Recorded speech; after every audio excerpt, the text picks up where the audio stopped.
Hello नमस्कार, मैं सोनू सिंह आपका इसरो एकेडमी के इस ऑनलाइन लर्निंग प्लेटफॉर्म पे आप सभी का स्वागत करता हूं। तो बच्चों, अपनी आज की जो क्लास है हम लोग आज यहाँ पे शुरू करने वाले हैं मेंसुरेशन, और मेंसुरेशन का आज हम लोग का पहला पार्ट है। इससे पहले मैंने आप लोगों को जो है नंबर सिस्टम के सारे टाइप्स जो भी हमारे एग्जाम में क्वेश्चन आए थे मैंने आपको सारा कवर करा दिया है, प्लस मैंने आप लोग को एलसीएम सभी कवर करा दिया है। तो आप सब लोगों जो है आप उस क्लास को कंप्लीट करें। जिन लोगों ने भी उस क्लास को कंप्लीट नहीं किया है, मैं आपको बता दूं क्लास कैसे मिलेगा। आपको वो क्लास ही देखना चाहते हैं तो आपको जो है प्लेलिस्ट में जाना होगा। प्लेलिस्ट में जाएंगे आप तो पूरा प्लेलिस्ट में आपको पूरा हमारा क्लास आपको वहाँ पे देखने को मिल जाएगा। नंबर सिस्टम के पूरे 5 पार्ट है और एक पार्ट हमारा एलसीएम सबका। इस तरीके से पूरे आपको 6 पार्ट देखने होंगे जो कि आपके अपने अगले जो एग्जाम्स होने वाले हैं, चाहे वो आरआरबी एनटीपीसी का हो चाहे ग्रुप डी का हो, भाई बहुत ही इंपॉर्टेंट आपको वहां से क्वेश्चन देखने को मिलेंगे।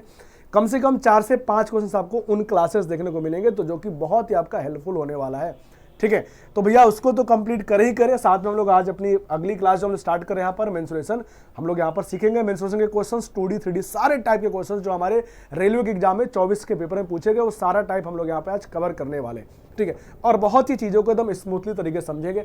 एक बात मैं आपसे यहाँ बोलना चाहूँगा, देखो सबसे पहली बात क्या कि मेंसुरेशन में मेनली क्या होता है, फॉर्मूला। यदि आपको फॉर्मूला पता है तो क्वेश्चंस का बहुत आप आसानी से चीज़ों को कर पाएंगे। कुछ क्वेश्चन में दिक्कत होने वाली होगी, वो भी कब, जब थोड़ा सा चीज़ें कॉम्प्लिकेटेड होगा, वरना आपके एग्जाम में मैक्सिमम क्वेश्चन फार्मूला बेस्ड आते हैं।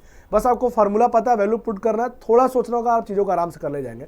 तो फार्मूला याद होना चाहिए। अगली बात, हमें जो भी क्वेश्चन होता है मेंसुरेशन का, उसके फिगर के बारे में हमें चीज़ें क्लियर होनी चाहिए। फिगर कैसा बनेगा, दिमाग में हो या आप बोर्ड पे बना पाए या कॉपी बना पाए, ऐसा होना चाहिए। तो आप चीज़ों को बहुत स्मूथ तरीके से चीज़ों को कर पाएंगे। स्टार्ट करते हैं भाई, हम लोग अपना आज का क्वेश्चन देखते हैं कि आज का हमारा पहला क्वेश्चन क्या है। तो ये रहा हम लोग के सामने आज का पहला क्वेश्चन। सबसे पहले हम लोग क्वेश्चन को अच्छे से पढ़ेंगे, रीड करेंगे, फिर सॉल्व करेंगे। कह रहा मेरा भाई एक पतंग के साथ खेल रहा है। ठीक है, एक पतंग के साथ खेल रहा है। देखो सबसे पहली बात, पतंग का जो फिगर होता है ऐसे होता है, इस तरीके से फिगर बनता है पतंग का। ठीक है, इस तरीके से पतंग का फिगर होता है, याद रखिएगा। कह रहा है इसका जो क्षेत्रफल है, देखो ये मान लीजिए एक पतंग है, तो ये पतंग क्या होगा, ये एक हमारा क्या हो गया, इसको बोलेंगे हम लोग चतुर्भुज हो गया। ठीक है, ये चतुर्भुज है।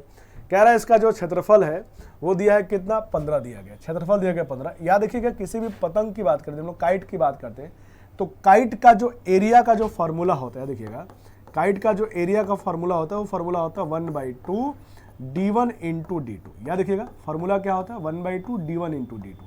ठीक है, ये फॉर्मूला होता है। एक्चुअली में होता क्या है, जो काइट होता है, जो पतंग होता है, काइट के जो बिकड़ होते हैं, बिकड़, ये बिकड़ एक दूसरे को 90 डिग्री पर यहाँ पर काट रहे होते हैं। याद देखिएगा 90 डिग्री पर यहाँ पे क्या करते हैं, एक दूसरे को काट रहे होते हैं। तो यहाँ पर जो एंगल बनेगा वो कितना कितना बनेगा भाई, 90 एंगल बन रहा होता है। ठीक है, इसलिए हम यहाँ पे फॉर्मूला यूज करते हैं 1/2 d1 इंटू d2। इस पूरे चतुर्भुज का एरिया निकालने का फॉर्मूला हो गया काइट के लिए, पतंग के लिए। ठीक है, क्वेश्चन में दिया गया उसका एरिया कितना है, 15 दिया गया। मतलब देखो यहाँ पे 15 जो दिया गया वो दिया गया 1/2 d1 इंटू d2 दिया गया। तो हम लोग यहाँ से d1 d2 निकाल सकते हैं भाई, चाहे तो 2 का इंटू कर देंगे 30 हो जाएगा, 30 बराबर हो जाएगा d1 इंटू d2। ये हम लोगों ने यहाँ से निकाले एक इन्फॉर्मेशन। आगे पढ़ते हैं क्या दिया गया, और इसके बिकड़ों का योग। अच्छा, बिकड़ों का योग मतलब कि d1 प्लस d2 दिया गया भाई। अच्छा, d1 प्लस d2 बराबर देखो कितना दिया गया, देखो प्लस के फॉर्म में दिया गया, कितना दिया गया, 11 दिया गया। तो आप यहाँ पे कहेंगे दोनों का सम कितना है, 11 है। ये हमारा एक सेकेंड इन्फॉर्मेशन है और वो हमारा पहला इन्फॉर्मेशन है। ये पहला इन्फॉर्मेशन है और ये हमारा क्या है, सेकेंड इन्फॉर्मेशन है। क्वेश्चन में जो दिया था हम लोगों ने उसके थ्रू ये वैल्यू हमने सॉल्व की। अब आगे क्या करें, इसके बिकड़ों को सेंटीमीटर में ज्ञात कर। देखो बिकड़ बताने हैं हमें। यहाँ पे देखो ये 2 इक्वेशन है, सॉल्व तो कर ही सकते हैं लेकिन सॉल्व नहीं करेंगे भाई, हम एग्जाम देने जा रहे हैं। तो सॉल्व ना करके यहाँ तक यदि हम चीज़ों को समझ लिया तो हम लोग यहाँ पे ऑप्शन वाइज जाने की कोशिश करेंगे। ठीक है, ऑप्शन वाइज जाने की कोशिश करेंगे कि किसमें दोनों का इंटू करके 30 आ रहा है और दोनों का जोड़ के कितना चाहिए, 11 आना चाहिए। ऑप्शन में सबसे पहले हम लोग हमेशा आसान ऑप्शन की तरफ जाते हैं। जैसे देखो ये ऑप्शन में डेसिमल्स के फॉर्म में, तो पहले हम इधर नहीं जाएंगे, हम लोग पहले हम लोग ऑप्शन ए पर ऑप्शन डी को चेक करेंगे, ऑप्शन ए को और डी को। उसके बाद जब ये नहीं हो पाएगा तब हम बी और सी की तरफ जाने की कोशिश करेंगे। उम्मीद है समझ में आ रहा होगा बात। हमेशा जब भी ऑप्शन में भी जाएं तो पहले हमेशा आसान ऑप्शन फिर डिफिकल्ट ऑप्शन। ठीक है, जैसे मान लो हम यदि हम ऑप्शन ए चेक करें तो दोनों का सम देखो 7 और 4 जोड़ के कितना होगा, 11 होगा। लेकिन क्या दोनों का इंटू करके 30 आएगा, बिल्कुल नहीं आएगा भाई। तो ये तो वैल्यू हमारा क्या हो गया, कैंसिल हो गया। ठीक है ना, अब हम जाएंगे किस पे, ऑप्शन डी पे जाएंगे। तो देखो दोनों को जोड़ के कितना होगा, 11 होगा, सेटिस्फाई कर गया। और दोनों को इंटू करके कितना होगा, 30 भी हो जाएगा। तो ये हमारा ऑप्शन दोनों इक्वेशन सेटिस्फाई कर गया, मतलब यही हमारा क्या होगा, राइट आंसर होगा। ठीक है ना, उसके जो बिकड़ होंगे वो कितने कितने होंगे, 6 और 5 सेंटीमीटर के विकर्ण होंगे। उम्मीद है आपको समझ में आ गया होगा, ठीक है, कि कैसे इस क्वेश्चन को हमें सॉल्व करते हुए ऑप्शन का यूज करके एग्जाम में करना है, ताकि चीजों को हम लोग जल्दी से कर पाए और सही तरीके से कर पाए। उम्मीद है आप सबको ये समझ में आ गया होगा, और साथ में फॉर्मूला भी याद रहेगा, और साथ में प्रॉपर्टी भी याद रहेगा कि जो काइट होता है, काइट के जो विकर्ण होते हैं वो एक दूसरे को 90 डिग्री पर काट रहे होते हैं। ठीक है, अब हम लोग बढ़ेंगे अगले क्वेश्चन पे और आप सीखेंगे अगला क्वेश्चन, और ये रहा हम लोग के सामने अगला क्वेश्चन। ठीक है, मैं प्रॉपर्टी भी बताते चलूंगा साथ साथ में, और क्वेश्चन भी कराते चलूंगा, फॉर्मूला बताते चलूंगा। ठीक है, तो आप बस चीजों को देखते रहेगा। देखिए कह रहा है एक समचतुर्भुज है की भुजा 20 सेंटीमीटर। देखो सबसे पहली बात भाई, समचतुर्भुज, जो भी इंग्लिश वाले बच्चे होंगे भैया आपके सामने इंग्लिश में लिखा हुआ है। ठीक है, आप चीजों को आराम से पढ़िएगा, एकदम आराम से समझिएगा। सबसे पहली बात, समचतुर्भुज कैसे होता है भाई? देखो ये समचतुर्भुज होता है ऐसे, ये समचतुर्भुज होता है। ठीक है, एक ऐसा चतुर्भुज जिसकी चारों भुजा बराबर हो, चारों भुजा बराबर होगी। तो आपके मन में डाउट होगा सर चारों भुजा बराबर स्क्वायर का भी होता है, बिल्कुल, लेकिन स्क्वायर के जो एंगल्स बनते हैं वो क्या होते हैं? 90-90 बनते हैं। लेकिन हम यहाँ पे ऐसा नहीं कह रहे, हम यहाँ पे कह रहे हैं कि एक चतुर्भुज है ABCD, एक समचतुर्भुज होगा, और समचतुर्भुज की प्रॉपर्टी क्या होती है? मैंने बोला चारों साइड बराबर होगा, और साथ में याद रखिएगा ये सामने के एंगल बराबर होते हैं। ये एंगल बराबर होगा इस वाले एंगल के। ये सारी बातें हम लोग छोटी छोटी चीजें जिसको लोग ध्यान रखेंगे। ठीक है, कह रहा है एक विकर्ण की लंबाई कितना दिया गया? 32 दिया गया भाई। अच्छा ठीक है भाई, देखो सबसे पहली बात, समचतुर्भुज की भुजा बराबर होती है, इसका मतलब सारा भुजा कितना होगा? 20-20 होगा। उम्मीद है समझ में आ रहा होगा। चारों भुजा कितना होगा? 20-20 हो जाएगा। एक विकर्ण की लंबाई 32, हम लोग कोई भी 32 मान सकते हैं। मान लो हमने ये मान लिया कि 32 है, ठीक है, हम लोग कोई भी 32 मान सकते हैं। क्लियर होगा सबको? ठीक है, तो हमसे क्या पूछा? समचतुर्भुज का क्षेत्रफल कितना होगा? देखो करने के भाई कई तरीके इस क्वेश्चन को। ठीक है, सबसे पहला बात, एक छोटा सा ट्रायंगल इधर बन रहा है, ट्रायंगल इधर बन रहा है, तो हम ट्रायंगल का एरिया निकाल के हम लोग सॉल्व कर सकते हैं, पहला चीज। या दूसरा चीज कि हम लोग कुछ और सोचे, और क्या सोचेंगे? तो याद रखिएगा जो समचतुर्भुज होते हैं उसके जो विकर्ण होते हैं, विकर्ण भी एक दूसरे को 90 डिग्री पर, याद रखिएगा विकर्ण एक दूसरे को 90 डिग्री पर बाइसेक्ट करते हैं। याद रखिएगा एक दूसरे को बाइसेक्ट करते हैं, 90 डिग्री पर एक दूसरे को बाइसेक्ट करते हैं। ठीक है, याद रखिएगा 90 डिग्री पर एक दूसरे को बाइसेक्ट करता है। ये पार्ट आपस में बराबर होगा, ये दोनों बराबर होगा और ये दोनों भी बराबर होगा। इस बात को हम ध्यान रखेंगे। 90 डिग्री बाइसेक्ट करते हैं, मतलब यदि ये 32 है तो ये कितना होगा? 16 होगा, और ये भी कितना होगा? 16 होगा। अब आप थोड़ा सा ध्यान देंगे, यदि आप थोड़ा सा ध्यान देंगे तो आपको इस क्वेश्चन में दिखेगा, आपको यहाँ पर दिखेगा एक चीज कि ये जो ट्रायंगल बन रहा है ना, देखो छोटा सा एक ट्रायंगल बन रहा है, आपको दिख रहा होगा छोटा सा एक ट्रायंगल बन रहा है। ठीक है, ये एक छोटा सा ट्रायंगल बन रहा है, और ये ट्रायंगल कैसा बन गया? अब आप कहेंगे ट्रायंगल जो बन गया राइट एंगल ट्रायंगल बन गया, समचतुर्भुज बन गया, जिसमें ये 90 डिग्री है और ये 32 का आधा, ये साइड कितना है? 16 है। देखो ये आपका 20 है, ये 16 है, हमको ये साइड निकालना है। यदि ये साइड निकल जाएगा तो हमारा क्वेश्चन आराम से सॉल्व हो जाएगा। ठीक है, अब ये साइड कितना होगा सोचते, तो भाई हम यहाँ पर ट्रिपलेट यूज करेंगे।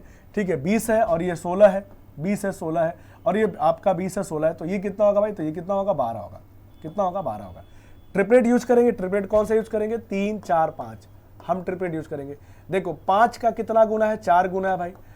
4 का कितना गुना? 16, 4 गुना है, तो 3 का भी 4 गुना कितना होगा? 12 होगा। तो ये 12 होगा, तो फिर ये भी 12 होगा, मतलब जो D2 हो जाएगा उसकी वैल्यू कितनी होगी? 12 हो जाएगी। 12 + 12 मतलब कितना होगा? 24 हो जाएगा। मतलब जो दूसरा विकर्ण होगा वो कितना होगा? 24 हो जाएगा। एक बार मैं फिर समझाता हूं, देखिएगा। सबसे पहली बात, एक साइड दिया गया है 20, एक विकर्ण दिया 32, तो इसकी प्रॉपर्टी क्या होती है? इसके जो विकर्ण होते हैं एक दूसरे को 90 डिग्री पर बाइसेक्ट करते हैं, बराबर बराबर 90 डिग्री पे काट देते हैं। ठीक है, तो भाई ये 32 था तो 16 हो जाएगा, और ये 20 है, तो ये जो छोटा सा ट्रायंगल बन रहा है, जो छोटा ट्रायंगल, वो कैसा ट्रायंगल बनेगा? तो राइट एंगल ट्रायंगल बनेगा।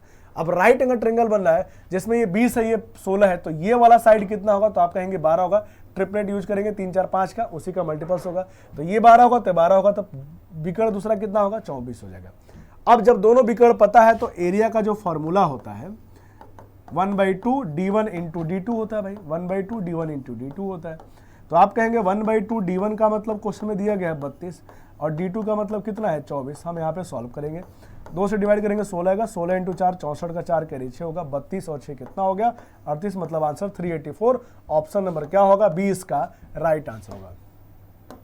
उम्मीद है सबको क्लियर होगा। राइट आंसर क्या होगा? ऑप्शन नंबर 20 का राइट आंसर होगा। ठीक है, तो प्रॉपर्टी भी बताई, फॉर्मूला भी बताया, और साथ में क्वेश्चन भी बताया। तीनों बातों को ध्यान रखिएगा आप लोग, आगे भी आपके आने वाले एग्जाम में जरूर हेल्पफुल होंगे और हो सकता है कि हमारी आज की क्लास में भी चीज़ों को रिपीट करने को देखने को मिल सकता है। ठीक है, तो ये रहा आपके सामने अगला क्वेश्चन। क्या कह रहा है भाई, कह रहा है तारिका में एक सजावटी दीवार है। कह रहा है कि तारिका कोई चीज है जिसमें कोई दीवार है जो सजावटी दीवार है जो नियमित षष्ठभुज के आकार में लटकी हुई है। ओके, जिसकी भुजा 10 सेंटीमीटर है। सजावटी दीवार पर लटकने वस्तु का क्षेत्रफल कितना। ओके, कह रहा है कि कोई षष्ठभुज है, नियमित षष्ठभुज, या देखिएगा ऐसे नियमित षष्ठभुज ऐसे फिगर बनेगा।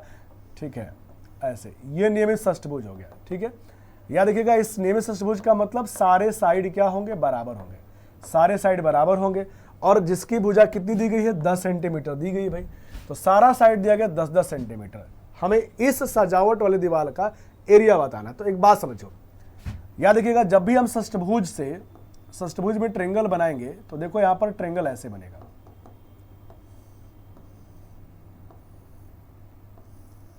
यहां पर टोटल ध्यान देना 6 ट्रेंगल बनेंगे।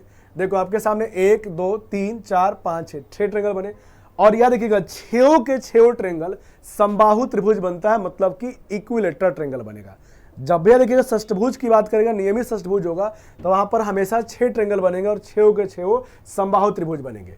तो हमसे पूरे का यदि एरिया पूछा है, पूरा एरिया पूछा है, तो हम लोग यहाँ पर फॉर्मूला क्या यूज करेंगे, 6 × √3/4a²।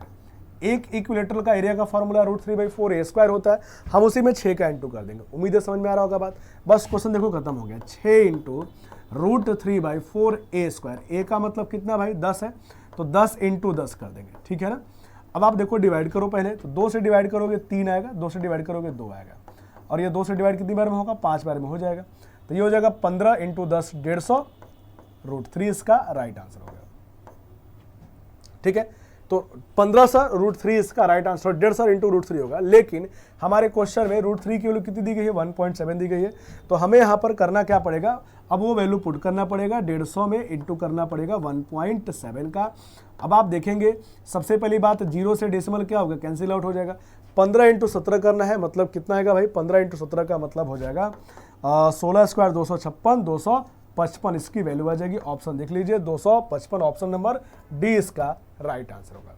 उम्मीद करता हूं कि ये क्वेश्चन भी आप लोगों को समझ में आ गया होगा। बहुत आसान तरीके से सारी चीजें मैंने आपको बताई है, बट फिर भी कोई भी दिक्कत हो आप वीडियो को फिर दोबारा बैक करके जरूर देख लेना, ताकि कोई आपके मन में डाउट ना रहे। बढ़ेंगे हम लोग अपने अगले क्वेश्चन पे। ये रहा हम लोग के सामने अगला क्वेश्चन। अगला क्वेश्चन क्या कह रहा है कि सबसे बड़े वृत्त की परिधि ज्ञात करें जिसे एक आयत में अंकित किया गया। ठीक है भाई, आयत ऐसे होता है, देखिएगा आयत की बात कर, आयत में एक वृत्त बनाया गया, सबसे बड़ा वृत्त बनाया गया। ठीक है, और इस जिसके आयाम क्या है, आयाम का मतलब लंबाई चौड़ाई। ठीक है, कह रहा है लंबाई चौड़ाई दिया गया कितना, 112 मान लो ये दे दिया गया, और ये कितना दिया गया, 114 दिया गया। ठीक है, 114 ये दिया गया। और यहाँ पर पाई का मान देखो कितना लेना है, 22/7 लेना है, क्वेश्चन में दिया गया इन्फॉर्मेशन पहले से।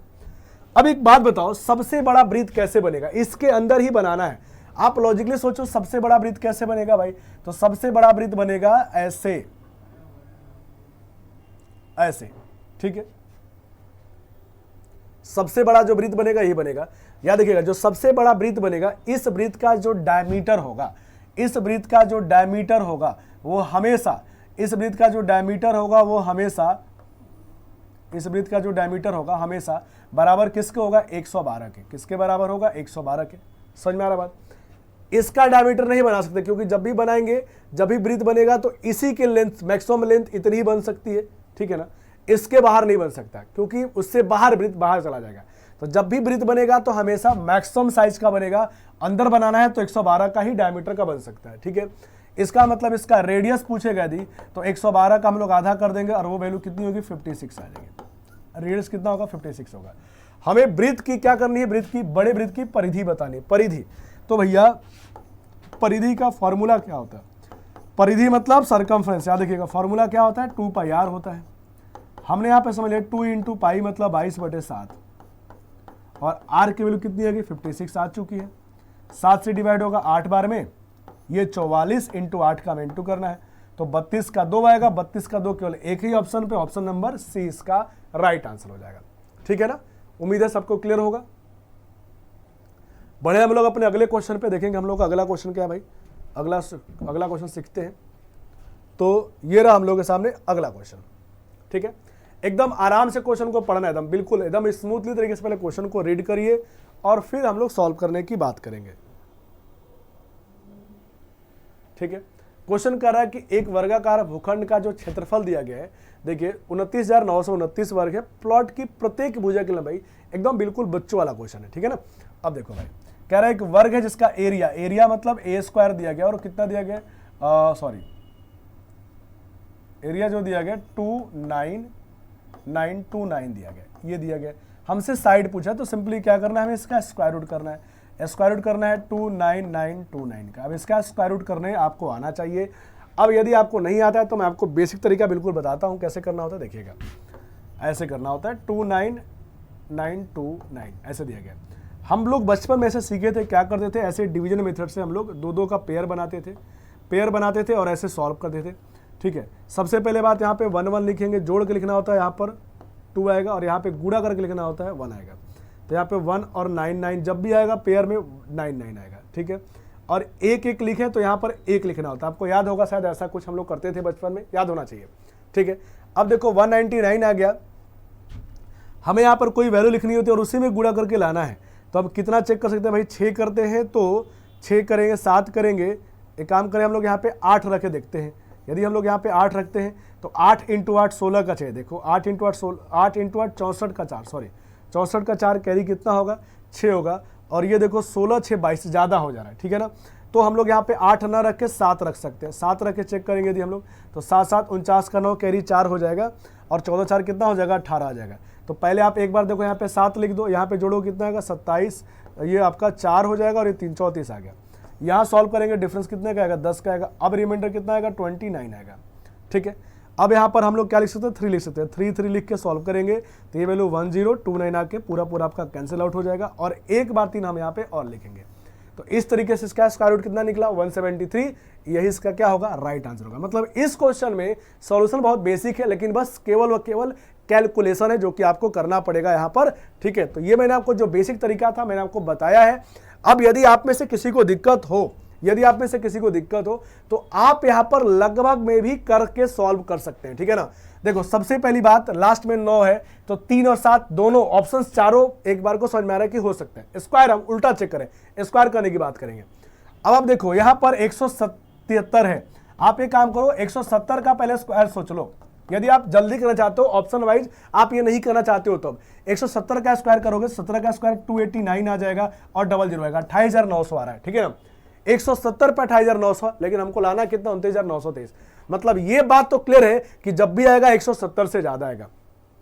ठीक है, देखो यहाँ पर 177 भी दिया गया है। ठीक है, 177 भी दिया गया है। अब देखो 175 का स्क्वायर चाहो तो आप चेक कर सकते हो। 175 का जो स्क्वायर आपको निकालने आता है तो पहले आप 5 का स्क्वायर 25 करोगे, 17 × 18 करोगे 289, 17 × 18 289 प्लस 17 जोड़ दोगे, ये वैल्यू 306 आ जाएगा। ठीक है, 306। ठीक है, मतलब ये वैल्यू जब भी आएगा 30,000 प्लस हो जाएगा। तो कभी भी ऑप्शन ये नहीं हो सकता, जब भी होगा तो ऑप्शन क्या होगा, ऑप्शन नंबर बी होगा। तो हम यदि क्वेश्चन में ये रूल्स नहीं अप्लाई करना चाहते हैं तो यहां पर भी हम ऑप्शन से चीजों को चेक कर सकते हैं, अप्रॉक्स में कर सकते हैं चीजों को जल्दी करने के लिए। ठीक है, बढ़ेंगे हम लोग अपने अगले स्लाइड पे, देखेंगे हम लोग अगला क्वेश्चन क्या है, क्योंकि ये बहुत ही बेसिक सा क्वेश्चन था। अब ये आपके सामने अगला क्वेश्चन आ चुका है और अगला क्वेश्चन जो है बहुत ही बेसिक सा है। ये मैं आप लोगों को नहीं बताऊंगा क्योंकि कुछ देर पहले ही मैंने आप लोगों को क्वेश्चन कराया है। ये क्वेश्चन आप सभी लोग एज अ होमवर्क मुझे कमेंट बॉक्स में करेंगे, क्योंकि मैंने अभी कुछ देर पहले यही क्वेश्चन कराया है कि आयत के अंदर एक वृत्त बना है और वृत्त का 3 डायमेंशन दिया है, तो बताओ भैया उसमें सबसे बड़ा आपका परिधि क्या बनेगा वृत्त का। ये आप लोग खुद करेंगे क्योंकि मैंने कुछ देर पहले ही ऐसा क्वेश्चन अभी आप लोग को कराया हुआ है। ठीक है, अब आते हैं हम लोग अपने अगले स्लाइड पर और ये रहा हम लोग के सामने अगला क्वेश्चन। आप आराम से क्वेश्चन को पढ़िए पहले, फिर आप लोग इसको हम लोग सॉल्व करते हैं। ठीक, देखिए क्वेश्चन क्या कह रहा है भाई, क्वेश्चन कह रहा है त्रिभुज की जो भुजाएं हैं 60 11 61 है, 60 61 11 है, इसका क्षेत्रफल कितना होगा। याद रखिएगा 60 61 11। जब भी मैं आपको ट्रिपलेट बताता हूं तो मैं आपको ये वैल्यू भी लिखवाता हूं मैं कि जो वैल्यू आपका है, याद रखिएगा 11 60 61, ये ट्रिपलेट है। और ट्रिपलेट होने का मतलब, याद रखिएगा ट्रिपलेट होने का मतलब जो ट्रेंगल बनेगा वो हमेशा राइट एंगल ट्रेंगल बनेगा। ये जब भी ट्रिंगल की बात आती है तो पहला हमेशा दिमाग हमारा ट्रिपलेट पे जाना चाहिए, क्वेश्चन जल्दी आसानी से बनेगा। ठीक है, तो ये जो वैल्यू दिएगा तीनों ट्रिपलेट है, ट्रिपलेट है तो एरिया का जो फॉर्मूला बनेगा यहाँ पर 1/2 बेस इंटू हाइट बन जाएगा भाई। ठीक है, तो 1/2 बेस क्या लेंगे, बेस और हाइट। देखो कभी भी 61 जो होगा वो हाइपोटेनियस होगा, सबसे बड़ी साइड किसी भी राइट एंगल ट्रायंगल में हाइपोटेनियस होती है। तो हम लोग यहाँ पर बेस और हाइट में 1160 कुछ भी ले सकते हैं, तो इन दोनों को हम लोग यहाँ पर ले लेंगे, 2 से डिवाइड करेंगे 30 आएगा, 30 × 11 का मतलब 330 इसका राइट आंसर होगा। ऑप्शन नंबर डी इसका राइट आंसर होगा। ठीक है ना, ऑप्शन नंबर डी इसका राइट आंसर होगा। ठीक, बहुत ही बेसिक सा क्वेश्चन था, लेकिन बेसिक तब है जब हमें ट्रिपलेट पता है, नहीं तो फिर क्वेश्चन ये भी लेंदी हो जाता। अब आपके सामने अगला क्वेश्चन आ चुका है आज का, पढ़ते हैं क्या कह रहा है भाई। कह रहा है एक आयताकार सीट को 1.5 वर्ग सेंटीमीटर की दर से पेंट करने की लागत 945 रुपए दिया गया। ठीक है भाई, अच्छा बताओ कभी भी हम सीट को, किसी भी आयताकार सीट को पेंट करते हैं तो पेंट करने का मतलब पेंट किसको करोगे, एरिया को पेंट करोगे भाई, एरिया को पेंट करेंगे। ठीक है, जैसे मान लो ये आयताकार फील्ड है, अब यहाँ पे पेंट करना होगा तो पेंट किसको करेंगे, इसको ना पेंट करेंगे, सिंपल सी बात है, एरिया को पेंट करेंगे। कॉस्ट दिया गया, रेट दिया गया 1.5 और पूरा खर्चा दिया है 945 दिया गया भाई। ठीक है, आयताकार सीट की लंबाई दिया गया 30, चौड़ाई पूछा गया, बहुत ही बेसिक सा क्वेश्चन। सबसे पहली बात याद रखिएगा, जो टोटल कॉस्ट आता है पेंट करने का, वो क्या होता है, तो आप कहेंगे एरिया इंटू रेट, किस रेट पर पेंट कर रहा है। ठीक है, एरिया इंटू रेट। कॉस्ट दिया गया है 945, कितना दिया भाई 945 बराबर, एरिया हमें नहीं पता है वो यहां से निकल जाएगा, लेकिन रेट दिया है 1.5 का मतलब 3/2 हम लोग बोल सकते हैं। उम्मीद है आप सबको ये स्टेटमेंट समझ में आ रहा होगा।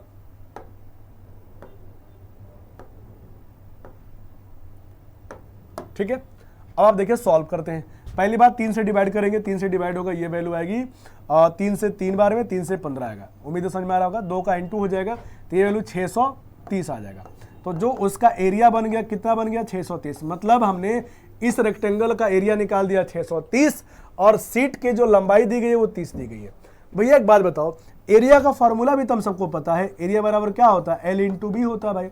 और देखो 630, एक साइड दिया है 30, हमसे चौड़ाई पूछा है बी। ठीक है, तो ये वैल्यू कैंसिल आउट हो जाएगा और ये 2 से डिवाइड होगा, कितना आएगा 21 आएगा, मतलब इसका चौड़ाई कितना होगा 21 होगा। बहुत ही बेसिक सा क्वेश्चन, बच्चों वाला क्वेश्चन, ऑप्शन नंबर बी इसका राइट आंसर होगा। एकदम आसान क्वेश्चन और उम्मीद है आप सबको क्वेश्चन समझ में आ गया होगा। ठीक है, बड़े हम लोग अपने अगले पॉइंट पे और अगला क्वेश्चन सीखते हैं। मैं आपको हर चीज बता के लेके चल रहा हूं, एवरीथिंग। अब देखो कह रहे हैं कि एक वर्गाकार भूखंड का जो क्षेत्रफल देखो ये दिया गया है। ठीक है, प्लॉट के प्रत्येक भुजा की लंबाई, बहुत बेसिक सा क्वेश्चन, लेकिन हमने वहां पर आपको बेसिक बताया, लेकिन मैं आपको यहां पर ऐसा क्वेश्चन कुछ देर पहले आया था, अब फिर से वापस आ गया। मैं आपको यहां पर ट्रिक बताऊंगा कि कैसे करें। देखो कभी भी इस क्वेश्चन का आंसर ये नहीं हो सकता, दोनों नहीं हो सकता। क्यों भाई, ये साइड दिया है, सोच के देखो, स्क्वायर करोगे तो 7 का स्क्वायर लास्ट में कितना होगा 9 आएगा, लेकिन लास्ट में देखो कितना है 1 है, तो कभी भी इसका आंसर पहला और दूसरा नहीं हो सकता। जब भी होगा तीसरे और चौथे में होगा। ठीक है ना, अब एक काम करो, आप इन दोनों के बीच में वैल्यू कितना है 180, हम लोग अप्रॉक्स में लेके 180 का स्क्वायर सोचते हैं। 180 का स्क्वायर 18 का स्क्वायर 324 आएगा। ठीक है, 24 ये वैल्यू आएगी। यदि 180 साइड रहेगा तो उसके अकॉर्डिंग एरिया आएगा। देखो उससे क्या है, उससे आपका थोड़ा सा कम है, थोड़ा सा कम ही है, तो कभी भी आंसर तो ये होगा ही नहीं। जब भी आंसर क्या होगा, ऑप्शन नंबर सी हो जाएगा। आपको स्क्वायर रूट नहीं करना पड़ेगा, ऐसे ओरली क्वेश्चन कर लोगे बगैर पेन यूज किए। जो मैंने आपको बताया, पेन का यूज भी नहीं करना पड़ेगा, ऑप्शन से एलिमिनेट करना सीख जाओगे, आप चीजों को बहुत फास्ट कर पाओगे। ठीक है, उम्मीद करता हूं कि आप लोगों को समझ में आ गया होगा। हमने यहाँ पर 180 दिमाग में कैलकुलेट करेंगे तो अप्रॉक्सीमेटली हमको आइडिया मिल जाएगा कि भैया इतना होगा। 180 का स्क्वायर करने पर इतना आ रहा है, तो कभी भी वो जो स्क्वायर होगा 179 का होगा, उससे कम होगा। ठीक है, बढ़ेंगे हम लोग अपने अगले स्लाइड पर, और ये रहा हम लोग के सामने अगला क्वेश्चन। आराम से पहले क्वेश्चन को रीड करिए, फिर हम लोग इस क्वेश्चन को समझते हैं कि क्वेश्चन क्या कह रहा है।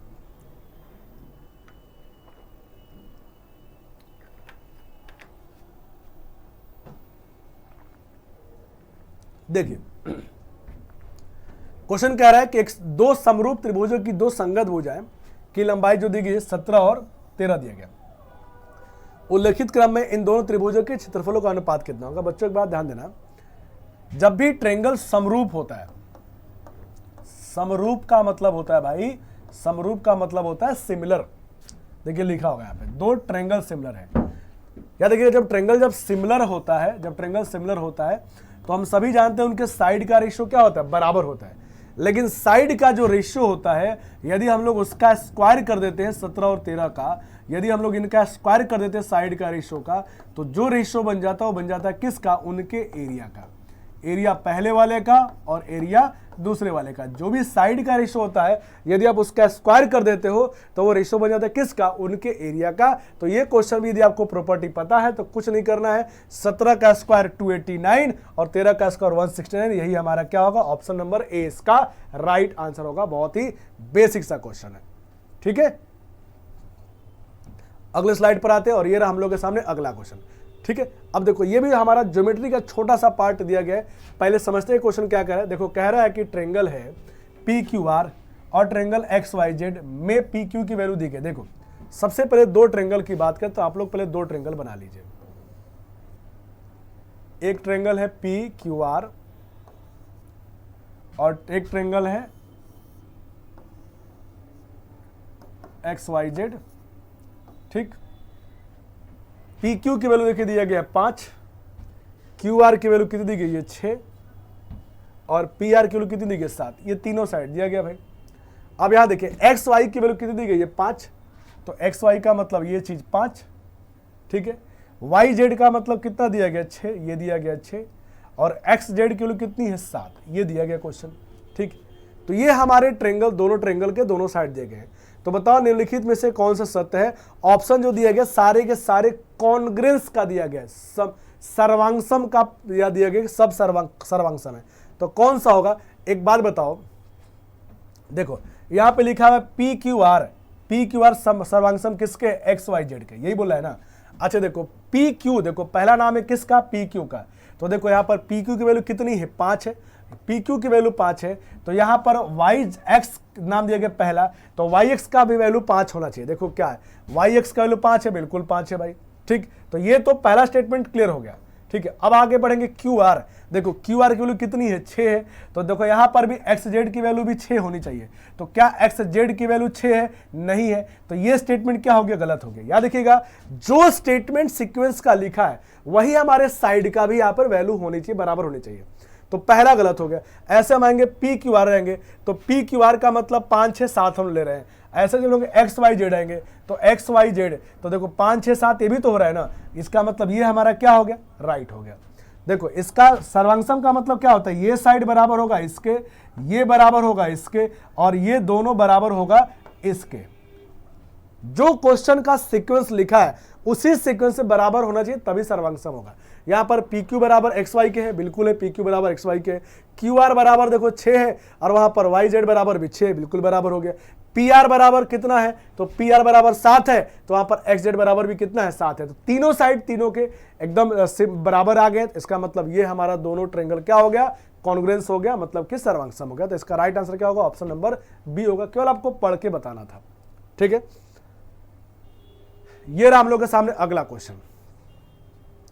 क्वेश्चन कह रहा है कि एक चतुर्भुज के 4 कोणों का अनुपात, देखो एबीसीडी 4 कोण है, चारों का अनुपात दिया गया, तो कोण बी का मान क्या होगा। बहुत ही बच्चों वाला क्वेश्चन, बिल्कुल बेसिक सा, और उम्मीद आप सब में किसी को इसमें कोई फंसने वाला क्वेश्चन नहीं है, आप सब लोग इसको कर लोगे, बट फिर भी हम लोग कर लेते हैं। चारों कोण का सम हम सबको पता है रियल में कितना होगा, 360 होगा। जब भी चतुर्भुज की बात करेगा चारों कोण का सम 360 होगा, ठीक है। अब देखो रेशियो में सबका जोड़ के कितना हो रहा है, तो आप कहेंगे 18 आ रहा है। 18 यूनिट का टोटल वैल्यू 360 है, तो यहां से एक की वैल्यू कितनी आएगी, 20 आएगी। एक रेशियो की वैल्यू 20 आ गया। कोण बी का मान पूछा है, तो कोण बी का मतलब ये 3 होगा ना भाई, कोण बी का मतलब 3 होगा। 3 का वैल्यू कितना होगा, 3 × 20 कर देंगे, आंसर क्या होगा इसका 60 डिग्री। ऑप्शन नंबर ए इसका राइट आंसर होगा, ठीक है। एकदम सिंपल सा, बिल्कुल बेसिक सा क्वेश्चन। अब ये रहा हम लोग के सामने अगला क्वेश्चन। क्वेश्चन को पढ़ते हैं पहले, फिर समझते हैं। कह रहा क्वेश्चन, यदि किसी चतुर्भुज के 3 कोण 70 डिग्री, 85 डिग्री और 95 डिग्री है, तो चौथा कोण कितना होगा? सेम पिछली प्रॉपर्टीज पर ही बन जाएगा भाई। चारों कोण का सम एक 360 होता है, 3 कोण दिया है तो चौथा कोण आप आराम से निकाल लेंगे। तो यहाँ पर जो फोर्थ वैल्यू होगी वो होगा 360 में से माइनस करना पड़ेगा हमें किसको? 70 प्लस 85 प्लस कितना है? 95। इन सबको जोड़ के माइनस करना पड़ेगा। जोड़ लेते भाई, सबसे पहले जोड़ो 100, 180 और 70, 180 प्लस 70 250 हो जाएगा। ठीक है, 250 माइनस करेंगे, 360 माइनस 250 कर देंगे तो ये वैल्यू कितनी आएगी? 110। इसका राइट आंसर होगा ऑप्शन नंबर सी, इसका राइट आंसर होगा। ठीक है, एकदम बेसिक सा क्वेश्चन ये भी था हमारा। ठीक है, ये सारे क्वेश्चन याद रखिएगा, सारे के सारे क्वेश्चन 2024 के रेलवे के पेपर जो पूछे गए वही सारे क्वेश्चन से। अगला क्वेश्चन देखो, बिल्कुल बेसिक सा है। कह रहा है एक वर्गाकार भूखंड का जो एरिया है वो दिया है 289 और हम सबको पता है कि ये जो वैल्यू है ए स्क्वायर की वैल्यू 289 है। इसका मतलब जब भी इसका साइड होगा कितना होगा भाई? 17 होगा। बिल्कुल ही बेसिक सा क्वेश्चन। ऑप्शन नंबर क्या होगा? सी इसका राइट आंसर होगा। इसमें किसी को कोई दिक्कत नहीं होनी चाहिए, कोई डाउट नहीं होगा। ये रहा हम लोग के सामने अगला क्वेश्चन। अब ध्यान देना बच्चों, ये हमारा घनाभ का आ गया, 3D का क्वेश्चन आ गया। ठीक है ना, तो थोड़ा समझते हैं पहले क्या कह रहा है। कह रहा है एक ठोस घनाभ के 3 आसन फलकों का क्षेत्रफल 27, 232 और 174 है। घनाभ का आयतन कितना होगा? ठीक है, मैं आपको यहाँ पर थोड़ा सा सोच रहा हूँ कि फिगर में यदि आपको मैं दे पाता तो मैं आपको ज़्यादा अच्छे से समझा पाता।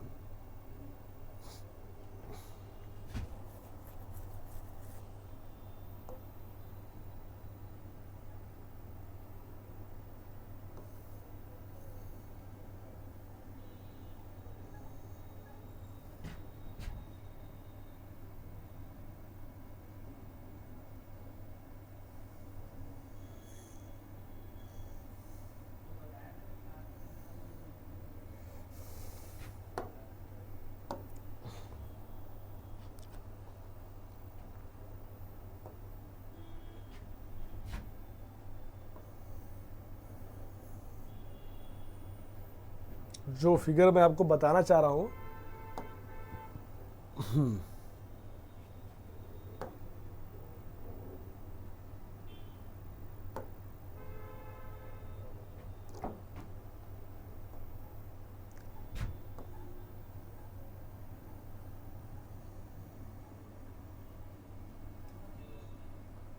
देखिए मान लीजिए कि घनाभ दिया गया है, ऐसा वाला मान लेते हैं।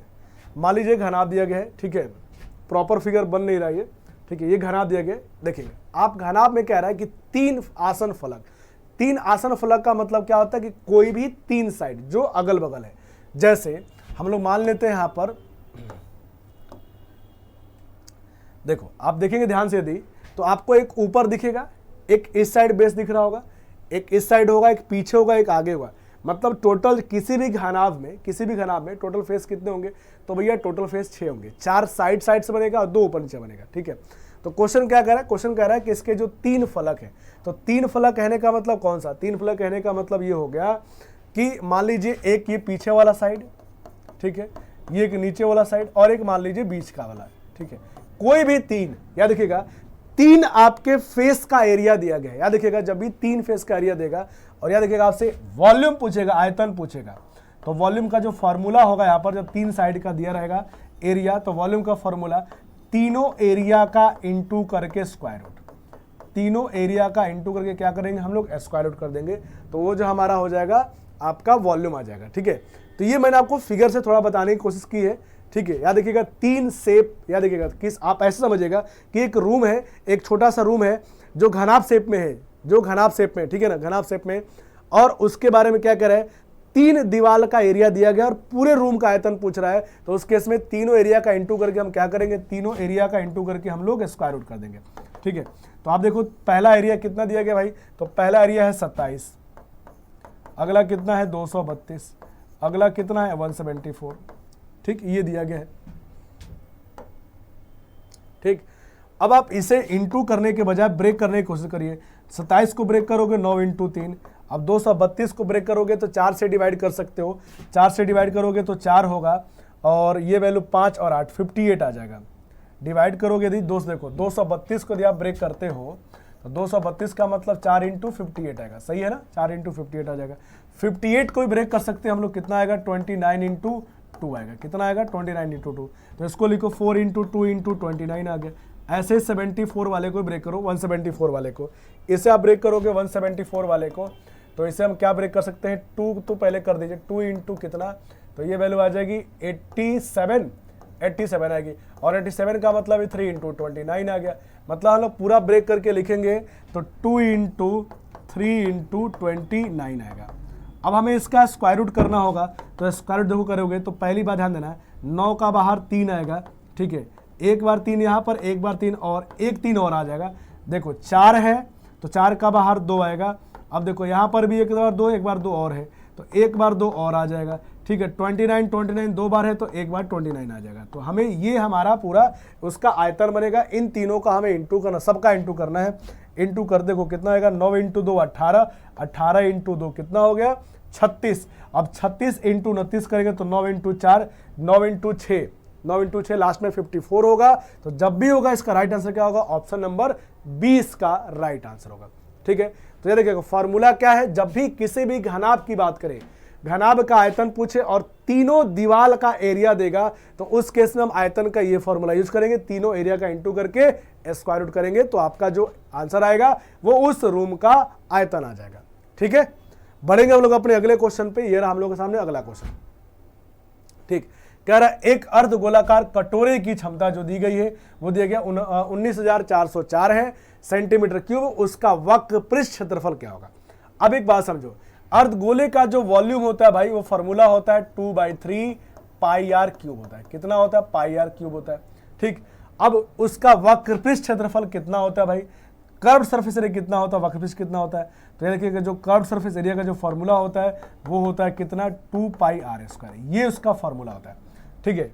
हमको क्वेश्चन में ये दिया है और ये पूछा गया है। अच्छा बताओ 2/3 पाई आर क्यूब की वैल्यू कितनी दी गई है, तो आप कहेंगे दी गई कितनी, 19404 दिया गया, ठीक है ना, ये दिया गया है, ठीक। तो सबसे पहली बात समझो, आप सॉल्व करो 2/3 पाई का मतलब 22/7, आर क्यूब छोड़ दीजिए 19404, ठीक है। हम इसे कैलकुलेट करेंगे तो सबसे पहले देखो 11 से डिवाइड करो, 11 से 2 बार में 11 से डिवाइड करो 1, 8 4 11 से 7 हो जाएगा, 8 4 11 7 हो जाएगा। उसके बाद कितना बचेगा, 7 और 0 11 से 6, 11 से 4 हो जाएगा, ठीक है। अब आप इसे किसी डिवाइड करो, 2 से डिवाइड करो, 2 से क्यों पूरा 4 से डिवाइड करो, 4 से करोगे 4 आएगा, 4 से 4, 4 से 1 आएगा। अब हमारा जो एरिया बन गया, देखो ये आर क्यूब बराबर कितना हो गया, ये दोनों इंटू हो गए 21 और ये 441, ठीक है। तो फाइनली आर का बराबर क्या होगा, क्यूब रूट करेंगे तो 21 आ जाएगा। तो रेडियस हमारा कितना आ गया, 21 आ गया। हमसे पूछा गया कर्व सरफेस एरिया, तो 2 इंटू 22/7 आर स्क्वायर का मतलब 21 का स्क्वायर 441 कर देंगे, ठीक है, सही है,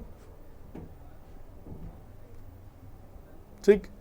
7 से डिवाइड करेंगे, 7 से 7 5 35, सॉरी 7 से 6 बार में 42 भी तो हो जाएगा, और 7 से 3 बार में 21 हो जाएगा। अब हमें इसे इंटू करना है, इंटू करेंगे तो पहले 44 आएगा, 44 इंटू 63 करेंगे तो 12 का 2 आएगा, दो ऑप्शन मैच कर रहे हैं, ठीक है। तो 44 इंटू 63 हमें करना है, कर दो भैया, 12 का 2 आएगा, 44 इंटू 3 132 हो जाएगा, 132 का मतलब 2 कैरी 13 होगा। 44 इंटू 6 करेंगे यदि हम लोग 44 इंटू 6 करेंगे तो ये वैल्यू आपकी वैल्यू आएगी 24 का 4 कैरी 2 आएगा, 24 और 2 कितना होगा 26 में 13 जोड़ देंगे तो ये वैल्यू आ जाएगी 7, ठीक है, 27 आ जाएगी। मतलब इसका आप जब इंटू करेंगे तो 2772 राइट आंसर आएगा। ऑप्शन नंबर क्या होगा, ऑप्शन नंबर डी हो जाएगा, ठीक है। तो मेंसुरेशन के क्वेश्चन में आपको देखो 2-3 चीजें ही मिलती है, एक तो फार्मूला और एक क्या मिलेगा, कैलकुलेशन। जैसे इस क्वेश्चन देखो केवल कैलकुलेट करना है, लेकिन कैलकुलेट करते समय भी इस बात का ध्यान रखिएगा कि क्वेश्चन हमारा जल्दी कैलकुलेट हो, ताकि हम चीज़ों को फटाफट कर पाए, वरना आप बहुत ज़्यादा टाइम आपका चला जाएगा, ठीक है। बढ़ेंगे हम लोग अपने अगले स्लाइड पे, देखेंगे अगला क्वेश्चन क्या है। तो ये रहा हम लोग के सामने अगला क्वेश्चन, और शायद यही हम लोग का आज का लास्ट क्वेश्चन होना चाहिए, या देखिए और क्या है भाई,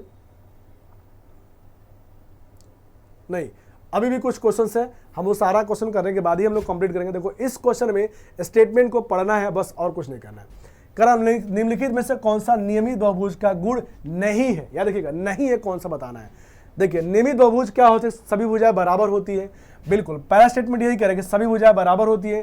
तो नियमित बहुभुज का एक गुण है कि ये सही है, याद रखिएगा, ये सभी भुजाएं बराबर होती है, होना चाहिए। सभी भुजा बराबर होती है, सभी कोण बराबर होते हैं, याद रखिएगा। कह रहा है केंद्र पर सभी भुजाओं में से बने कोण बराबर होते हैं, बिल्कुल ये भी सही हो जाएगा भाई। केंद्र पर सभी भुजाओं से बने कोण भी बराबर होते हैं, ये भी सही हो जाएगा। केंद्र में प्रत्येक भुजा द्वारा बनाया गया कोण 90 डिग्री होगा और यह 4 भुजाओं वाला एक नियमित बहुभुज होगा। ओके, कह रहा है कि नियमित बहुभुज जो होगा, ये देखो ये क्या कह रहा है कि 4 भुजा का, देखो 4 भुजा का मतलब 4 भुजा वाला जो है एक नियमित बहुभुज होगा, और जो कि केंद्र पर, देखो प्रत्येक भुजा द्वारा बनाया गया केंद्र पर जो कोण होगा 90 होगा, एक नियमित बहुभुज। अब देखिए, अब एक बात समझिए, देखो ये स्टेटमेंट आपको थोड़ा सा समझना है। कह रहा है एक नियमित बहुभुज है जिसकी 4 भुजा है, ठीक है, प्रत्येक भुजा द्वारा बनाया गया कोण 90 होगा। केंद्र का मतलब यहां पर बात कर रहा है जो इसके विकर्ण होंगे एक दूसरे को 90 पे काटेंगे, ठीक है, एक नियमित बहुभुज होगा। तो एक बात समझो, यहां पर 90 पे कौन कौन सी काटता है भाई, तो आपका 90 पे काटता है कौन सा, एक तो काटता है आपका स्क्वायर मतलब वर्ग, और एक काटता है समचतुर्भुज। दो आपके चतुर्भुज ऐसे होते हैं जो 90-90 पे काटते हैं, लेकिन स्क्वायर तो नियमित बहुभुज होता है, लेकिन रोम्बस समचतुर्भुज नियमित बहुभुज नहीं होता है, इसीलिए ये स्टेटमेंट गलत है। याद रखिएगा, ये स्टेटमेंट गलत हो रहा है, ठीक है। अगले स्टेटमेंट पढ़ते देखो क्या कह रहा है, कह रहा है कि यदि यह दृश्य the angle made by each side at the centre is 60 degree, it is a regular polygon with side.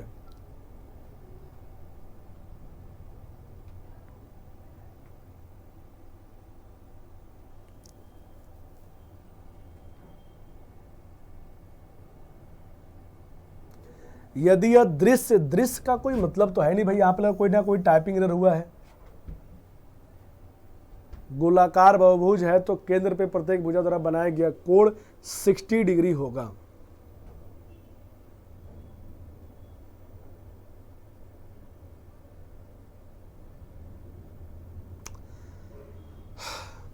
यदि एक दृश्य भुजाओं द्वारा बनाया गया गोलाकार बहुभुज है तो केंद्र में प्रत्येक भुजा द्वारा बनाया गया कोण जो होगा 60 होगा। प्रत्येक भुजा द्वारा बनाया गया 60 तभी होगा जब वो एंगल हमारा क्या होगा, आपका जो होगा हेक्सागन होगा, ठीक है।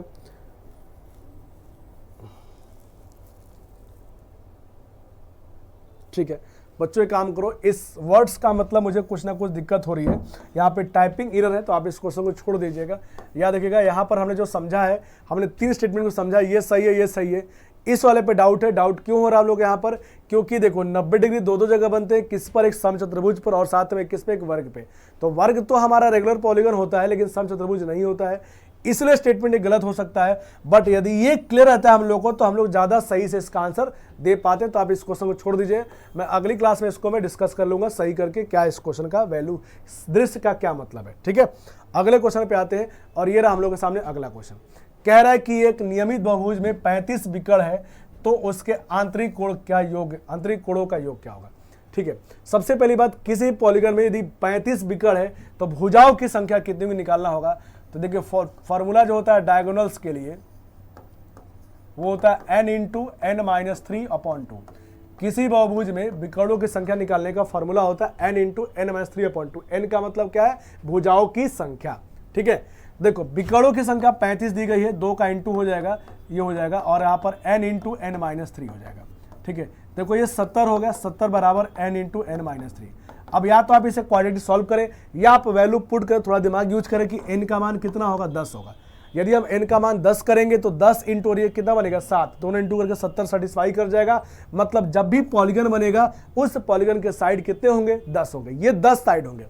अब उसके सभी आंतरिक कोणों का योग, तो भैया देखिएगा उसके आंतरिक कोणों का योग का जो फॉर्मूला होता है वो होता है n-2 इंटू कितना, 180 डिग्री। कितना होता है भाई, n-2 इंटू 180 डिग्री फॉर्मूला होता है आंतरिक कोणों का योग। n का मतलब कितना आया, 10, 10 माइनस 2 कर देंगे, इंटू कर देंगे हम लोग 180। इस तरीके से 8 इंटू 180 कर देंगे तो 18 इंटू 8 कितना होगा, आप कहेंगे 144। मतलब ऑप्शन नंबर कितना होगा, ऑप्शन नंबर 20 का राइट आंसर होगा, ठीक है। तो ये दो फॉर्मूले आपको पॉलीगन्स के पता होने चाहिए। देख लो आपके लिए मेंसुरेशन कितना आपके लिए इंपॉर्टेंट है कि क्वेश्चंस पॉलीगन्स के भी पूछे जा रहे हैं और आप सब लोग को पॉलीगन्स पढ़ाया जाता है।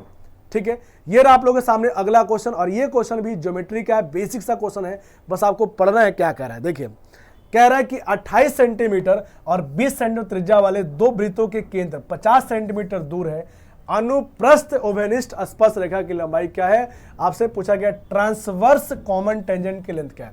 बच्चों हम सभी लोग जानते हैं ट्रांसवर्स कॉमन टेंजेंट का लेंथ का जो फॉर्मूला बनता है वो बनता है √d² minus r plus r का होल स्क्वायर। ये हम लोग का फॉर्मूला बनता है, याद होना चाहिए वरना नहीं सॉल्व कर पाएंगे। अब √d का मतलब केंद्र के बीच की दूरी कितनी है? 50 है। हम यहां पे लिखेंगे 50 का square minus r plus r, तो r प्लस r कितना होगा? 28 प्लस 20 कितना होगा? 48 का स्क्वायर। ठीक है, हम लोग इसे सॉल्व करेंगे तो a² माइनस b² के फॉर्म में ब्रेक कर लीजिए, तो आप कहेंगे एक बार a माइनस b होगा और एक बार a प्लस b हो जाएगा। भाई क्लियर है? देखिए तो आप ये बाहर देखो 2 निकलेगा और यहां से कितना निकलेगा? 98 निकलेगा। क्लियर होगा? इन दोनों का इंटू करेंगे तो ये वैल्यू कितना होगा? 196 आएगा, और 196 का मतलब बाहर कितना निकलेगा? 14 निकलेगा। मतलब कितनी आएगी वैल्यू? 14 इसका राइट आंसर आ जाएगा। ठीक है, ये फॉर्मूला आपके लिए बहुत इंपॉर्टेंट है। ट्रांसवर्स कॉमन टेंजेंट मतलब होता है अनुप्रस्थ ओवेनिस्ट स्पर्श रेखा। इस बात को आप लोग ध्यान रखेंगे, बहुत ही इंपॉर्टेंट फॉर्मूला है, ज्योमेट्री में आप सबको बताया जाता है। अब ये रहा हम लोग के सामने फिर से अगला क्वेश्चन। क्या कह रहा है भाई? कह रहा है कि ट्रेंगल है एबीसी में डी जो है पैरेलल है एसी के। देखिए सबसे पहले आप एक फिगर बना लीजिए ट्रेंगल एबीसी का। ट्रेंगल एबीसी हो गया, ठीक है।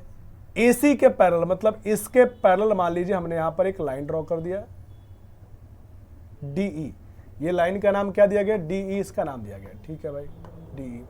ठीक, याद देखिएगा पैरेलल है तो याद देखिएगा ये बड़ा ट्रेंगल और छोटा ट्रेंगल। याद देखिएगा जब भी ट्रेंगल लाइन पैरेलल बनता है तो बड़ा ट्रेंगल इसमें ये पूरा बड़ा वाला और ये छोटा वाला हमेशा क्या बनेगा? सिमिलर होता है, हमेशा समरूप बनता है। और समरूप बनता है तो साइड का रेशो बराबर होता है, और साइड का रेशो का स्क्वायर कर दोगे तो एरिया का रेशो आ जाता है।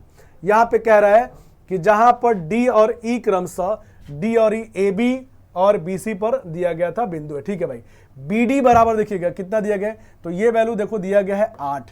ठीक है भाई, और क्या दिया है? एडी बराबर दिया गया है 7। ये वैल्यू दी गई है 7, बिल्कुल सही है। ठीक है, अब देखो ट्रेंगल बीडीई, ध्यान दीजिएगा बीडीई मतलब इस ट्रेंगल की बात कर रहा है, इस ट्रेंगल के बारे में बात कर रहा है। ठीक है, इस ट्रेंगल की बात कर रहा है, और साथ में और का क्षेत्रफल क्षेत्रफल का ट्रेपीजियम एडीई से अनुपात क्या होगा? कह रहा है एडीसी से, मतलब इससे अनुपात क्या बनेगा? ये छोटा ट्रेंगल और इस ट्रेपीजियम का अनुपात क्या बनेगा? हमसे ये क्वेश्चन पूछा गया। यदि प्रॉपर्टी पता है तो क्वेश्चन बहुत हम लोग आराम से कर सकते हैं। देखो भाई, सबसे पहले पूरी बड़ी वाली साइड कितनी होगी? पूरे बड़े ट्रेंगल का साइड, तो आप कहेंगे 15 होगा। छोटे ट्रेंगल का साइड कितना होगा? 8 होगा।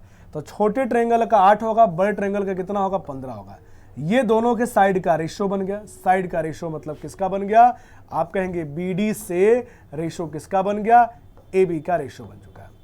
याद रखिएगा ये साइड का रेशो, और हम सभी जानते हैं साइड का रेशो का स्क्वायर कर देंगे तो जो एरिया आएगा वो एरिया का रेशो आएगा 8 का स्क्वायर 164 और 15 का स्क्वायर 225। ये 64 आएगा ये वाला एरिया, याद रखिएगा 64 आएगा ये वाला एरिया, 64 आएगा ये वाला एरिया, और 225 आएगा पूरा वाला एरिया टोटल। याद रखिएगा पूरा कितना होगा? 225 आएगा। ठीक, हमसे क्वेश्चन में किसका? इसका और इसका पूछा गया, तो हम लोग क्या कहेंगे? हम सबसे पहली बात इस वाले का तो 64 लेंगे ही लेंगे, और जैसे 64 लेंगे वहीं पे हमारा आंसर खत्म हो जाएगा। ऑप्शन के अकॉर्डिंग ऑप्शन नंबर सी ही बनेगा, क्योंकि ये 64 होगा तो 225 में से हम लोग क्या करेंगे? 64 माइनस भी करेंगे तो ट्रेपीजियम का एरिया निकल जाएगा, और वो आ जाएगा कितना? 161। 64 रेशो 161 वैल्यू आ जाएगी। लेकिन हमें इतना भी नहीं करना था क्योंकि ऑप्शन से दिख गया था 64 केवल एक ही ऑप्शन में था, और वो ऑप्शन सी था, वही उसका राइट आंसर बनेगा। ठीक है, तो ये मैंने आपको ज्योमेट्री का छोटा सा पार्ट था क्वेश्चन के फॉर्म में, ये मैंने आपको समझा दिया, और ये हम लोग के सामने अगला क्वेश्चन आ चुका है फिर से। ठीक है, और यही लास्ट क्वेश्चन हम लोग का अब होगा। ठीक, इसको हम लोग कंप्लीट करते हैं और आज की क्लास को हम लोग यहीं पे खत्म करते हैं। ठीक, देखिए कह रहा है कि यदि दो समानांतर रेखाओं को एक तिर्यक रेखा काट रहा है, देखो दो पैरेलल लाइन को एक लाइन काट रहा है तो कई सारी प्रॉपर्टीज बनती है।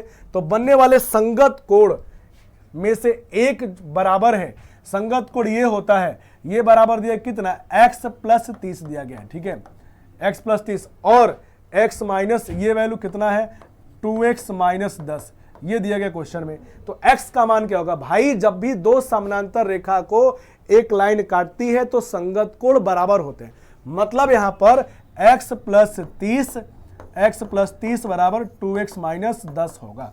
हम लोग एक तरफ x को करेंगे तो माइनस हो जाएगा और ये वैल्यू ऐड होकर 40 होगी, तो x की वैल्यू कितनी होगी 40 होगी। बहुत ही बेसिक सा क्वेश्चन है, ऑप्शन नंबर क्या होगा इसका, डी राइट आंसर होगा। तो इस तरीके से मैंने आपको आज की क्लास, आज का पहला पार्ट मेंस्ट्रुएशन मैंने कंप्लीट कराया। थोड़ी से आपको दिक्कतें होंगी कहां पर, जहां जहां आपको प्रॉपर्टीज नहीं पता होगा तो वहां पर आपको थोड़ी दिक्कतें होंगी, लेकिन मैंने आपको वहां पर बताने की कोशिश की, बताया है। तो आप सभी लोग वहां पर चीजों को अच्छे से करिए और हो सकता है तो उस पॉइंट को नोट डाउन भी कर लीजिएगा आप अपने नोट्स में, यदि कोई पॉइंट एक्स्ट्रा मिल रहा होगा तो, ठीक है। तो उम्मीद करते हो बच्चों आपकी आज की क्लास समझ में आ गई होगी। तो हम लोग अगली क्लास में मिलेंगे तो फिर से अगला मेंस्ट्रुएशन का अगला पार्ट होगा, जो हम लोग और भी क्वेश्चंस को आगे बढ़ाएंगे, ठीक है बच्चों। तो हम लोग आज के लिए बस इतना रखते हैं। Thank you everyone, thank you, take care, जय हिंद, गुड बाय।